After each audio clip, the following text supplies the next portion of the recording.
It was Christmas Eve, and everyone in the Thomas family was dreaming sweet dreams. Nicky and Debbie were dreaming about what Santa would bring them. Mr. Thomas was dreaming of a new bat. Mrs. Thomas was dreaming of... Captain Thomas. Something else. Finally, of course, we have Mog. Mog was not dreaming sweet dreams. Mog was having a nightmare.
As the neighbours gathered, the fireman told everyone how Mog had saved the day. She deserves a medal.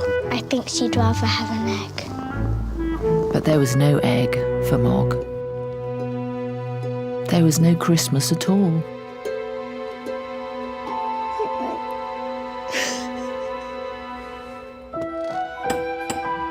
At least that's what they thought.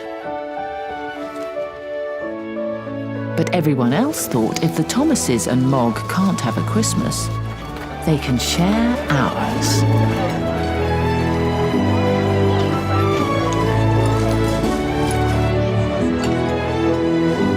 So that's exactly what they all did.